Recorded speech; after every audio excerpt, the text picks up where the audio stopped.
It's about something called self-assessment. Self-assessment is one of the single most important skills in a person's life. This is the ability to objectively look at what it is that you are doing and understand what is happening and why it is happening. And it's about understanding our own motivations for doing things. And uh, let me give you an example.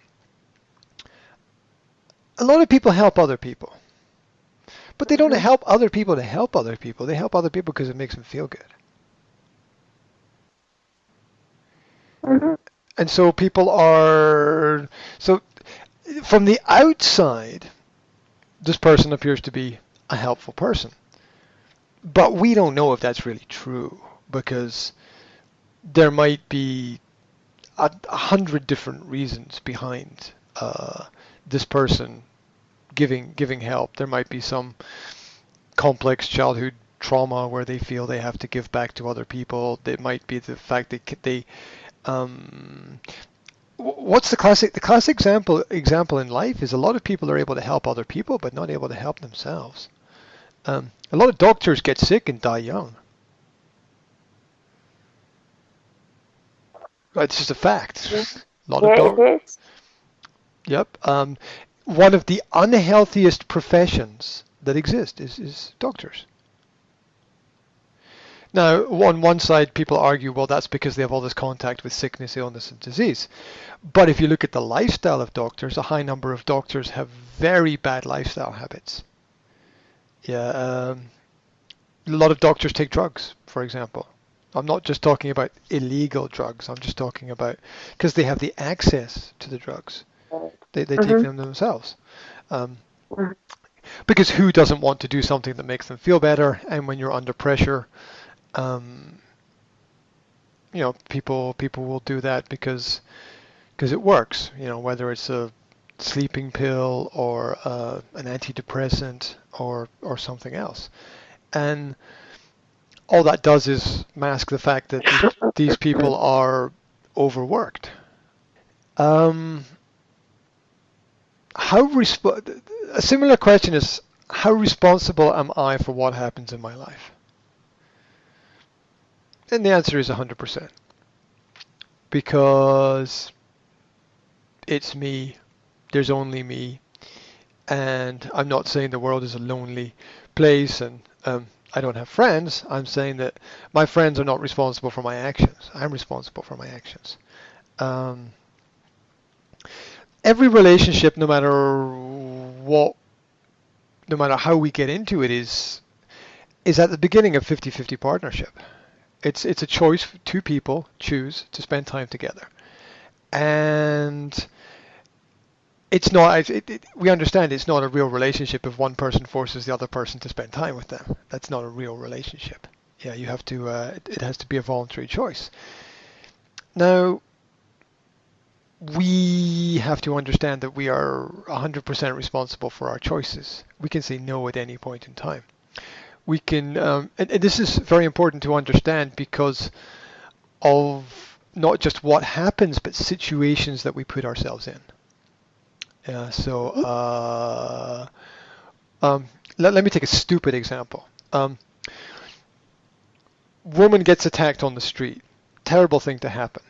But it's 2 o'clock in the morning. She's walking home in the dark after having a few Mhm. drinks with friends.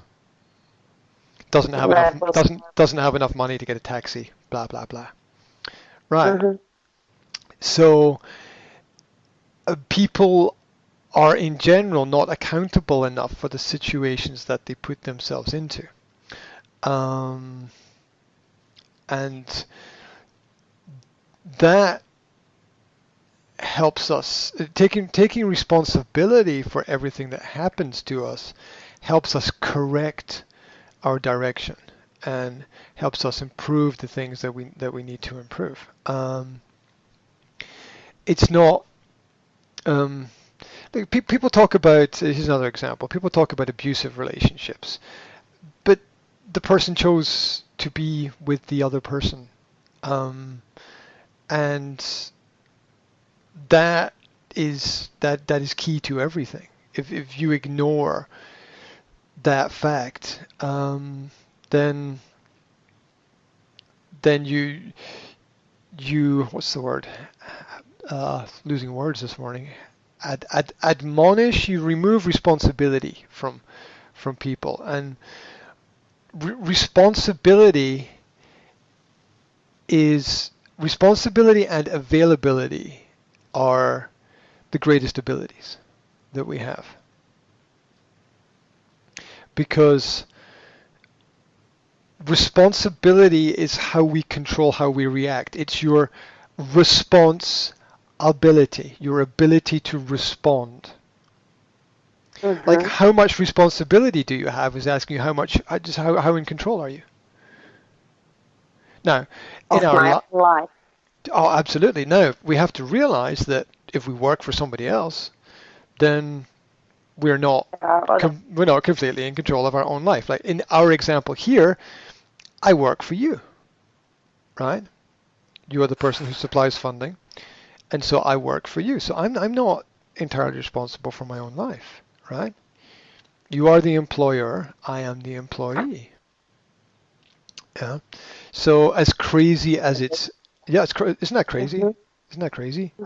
But by understanding the truth of the situation. See, a lot of businesses fail because the business people start to think, well, I'm providing this, I'm giving this, people should give me. No, it's like, well, no, your duty is to serve. The duty of every business is to serve people.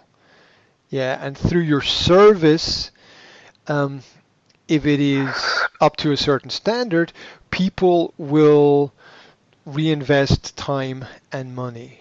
They will return value to you, and people tend to expect this return of value without really considering how much they invest in the process, and that feeds back into the concept of accountability, which is I make these choices, I make these decisions, I'm investing my time and my energy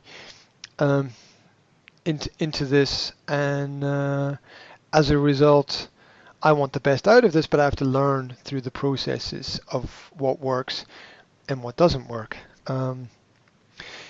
If you are constantly able to correct, then your mistakes don't matter, because mistakes are unavoidable.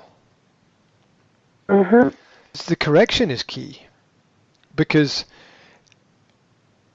of the difference between making the same mistakes and making new mistakes. Yeah, we don't really want to not make mistakes, but what we want is new mistakes, right? So that we progress, so that we move forward. And in a business context, it's like building a company. You're always going to have problems to solve, but what you want is new problems. You don't want this. You don't want because you find a problem and then you set up a system to solve that problem, and then that's done. But moving forward. Yeah, business like everyone I know who works in business is creating problems for themselves. because that's what a business is.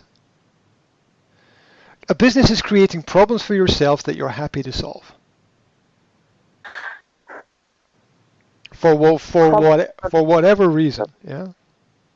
Why do people not progress? They don't progress because they fear the new problem. They're happy with the old problem because they understand it, and they realize deep down subconsciously that if they solve the old problem, they will only be replacing the old problem with a new problem, and they tell themselves, what's the point? But the point is progress. The point is growth. The point is that we're going to be unhappy if we're constantly stuck in the same place. This is the way we are in general as people. Now, this doesn't mean that it's bad to be always in the same place.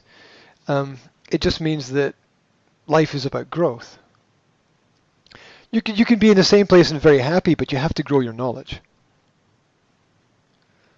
As human beings, having the same thought going round and round and round and round in our head is not really going to take us very far, because we have to act on it, and then all life is testing and experimentation and seeing what works and what doesn't work within reason, being safe and sensible.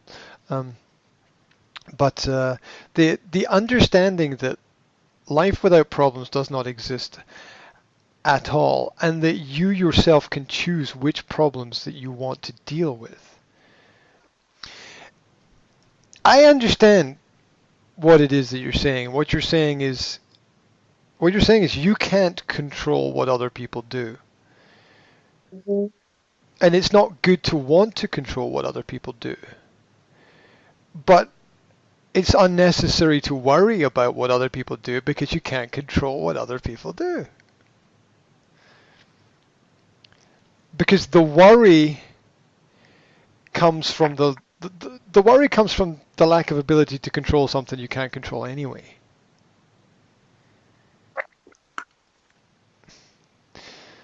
The warrior is always ready. That's most warriors spend very little time fighting, but very much time in preparation for fighting. So that's the lesson for life there. So the decision is instant, but the preparation for the decision can take a lifetime. And so, yes, we have to live with the consequences of other people's actions, but we have to realize that we are not responsible for other people's actions, and everything in life is something that we can choose to pick up or put down. And I think, and this is just a personal opinion, I think not enough people test the boundaries. Let me give you not enough people test the boundaries. Let me give you an example. When you got your job, and I think I talked about this a little bit before, when you got your job to work where you work, you got a contract, right? And you signed the contract, but you probably didn't negotiate the contract. No, but I will from now on. I will. Yeah. Now that if the person on the other side reacts negatively to your negotiation, well, that's from them a misunderstanding of the fact you want things to be better for everybody. So if somebody brings you the contract and says, well, this is a good contract, and you say, well, yes, it is a good contract from your perspective, absolutely, but there's no such thing as a perfect contract, and in life there's ways to make everything better. Otherwise there's no point doing anything, right? This contract is a better version of a previous contract, which is a better version of a previous contract, which is a better version of a previous contract. Dun, dun, dun. Therefore, this contract is still not the best, because it's just a version of something else that will be created in the future, which will be better, unless this contract is the most perfect thing ever created in human history, which is ridiculous. So we understand that we want progress in things. So as a result, I wish to improve this contract for my benefit. And so not enough people negotiate that. And what happens in life is we're put in situations where pressure is put on us by other people's wants, other people's needs, other people's actions that cause us to do certain things. But we forever have the right to accept that they are the way they are, but reject the fact that we need to do more because they're doing less. I mean that's ridiculous, because it's a very old saying: give somebody an inch and they will take a mile. Mile. Mhm. Yeah, and so we have that with a finger, and they will take a whole hand. Yeah, it's like and if I gave this example to somebody in a podcast I did yesterday, which was that There are people who are homeless who live on the street and they sell these magazines to make money. Yeah, it's the Slovakia has the Noto Bene and Britain has the Big Issue, and it's good that these opportunities exist for people to help themselves. Very often in my experience, when I have bought one of these magazines from one of these people on the street, they ask me for more money. You give them a little bit and they want to take more. They don't want to give more. Do you see? They don't want to give more. They want to take more. But in life, we only develop real growth and real understanding through giving. Yeah, which is why when people end up with a lot of money and they don't know what to do with it, they end up giving most of it to charity. And if you look at the richest people in history, when they've ended up with a lot of money, they've in general been quite unhappy and tried to give to as many different charities as possible to try to feel better. Like what people do is easy to understand. Why they do it, that's a completely different perspective. Yeah. So we all see what is happening, and because that's visible, but the invisible is always more powerful. The things that we can't see going on. I'll give you an example, right? So I can see the sea over there, and there's a boat on the sea, and it's a fishing boat. So I can see there's a fishing boat on the sea. They're fishing for fish or crabs or lobster or something. Yeah. Well, I don't know why they're kind of out there. I don't know what the motivation is driving the people to work on the boat. I don't know how the boat got there. I don't know who built the boat. And so there's this whole ignorance around what I can see. And this is true for most people in what goes on. And that's why it's always worth exploring issues slightly more deeply, because if we ask that question to ourselves, it's like, what am I doing? You probably asked yourself at some point, what am I doing? Because I think we all have a little bit of that. There could be 1,000 different reasons for it, and they could be good reasons. Yeah. So, well, what's the point? I don't know. Responsibility, maybe, or understanding that there's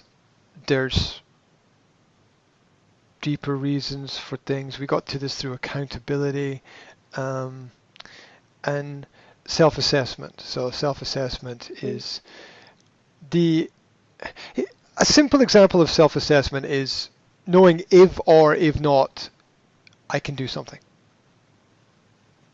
Can I do it or can't I do it? That's a simple example of self-assessment. Am I able to do this or am I not able to do this? Now, if I'm able to do this, am I able to do this well or averagely? If I'm not able to do this, can I learn to do this? Is it important for me to learn to do this? And this is the beginning of the process of self-assessment. And a lot of people in life, they get into problems because they get in too deep. But at the same time, a lot of people dive into the deep end of the water and learn to swim because that's what works for them.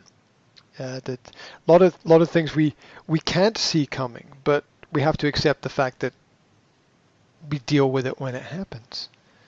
Yeah. It's interesting when people say life is constantly changing, because the more important question is, do I understand myself? Because the life is constantly changing is an abstract reference to the fact that there are things going on around about me. It doesn't deal with the important issue, which is where and how do I fit in to things. Yeah, and that's important. Sorry.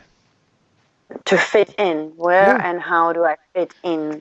Yeah, and that's that's why vision is important, because vision and being able to understand and see what's coming in the future and having plans is about that ability to see where you can contribute, where you can bring value, where your skills and knowledge is, and that's just step one of a very complicated process, which then becomes, how do I communicate this to other people? And Mhm. a lot of people are teachers because they want to contribute, but it might be the fact that teaching is not the best way for them to contribute. It might be, might not be. You know, it's different. And here's the other thing, right? Teaching is not a profession. Teaching is what we're on the planet to do. Right? Mhm. Because everyone should be teaching everybody about Yes. what it is. And everyone should be learning from everyone else. Yep. Mhm.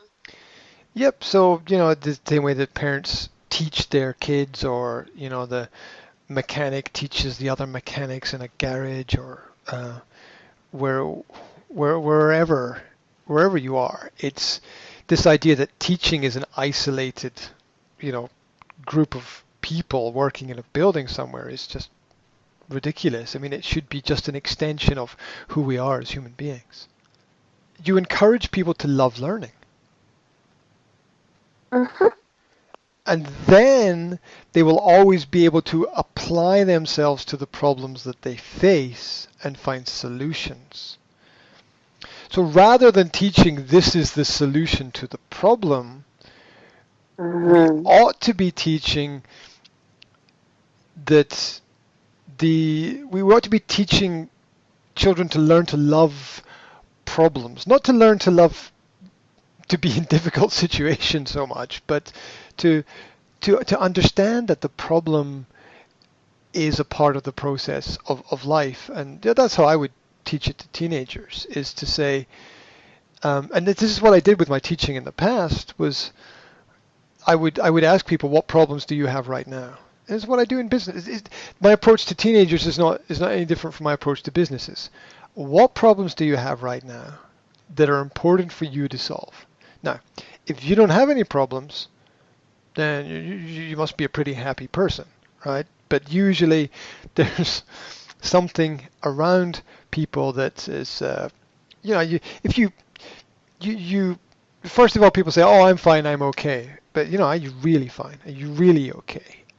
Is there nothing bothering you or bugging you or frustrating you, or is there something that you want to change, or something that somebody said, or something you have to do that you don't want to do? And then you begin to find that there are these things around people, and then look at why these problems are important to people, why they exist, and what is it they think that needs to be done to uh, to make that situation easier, or to resolve that problem. And that, a lot of times, it's just communication.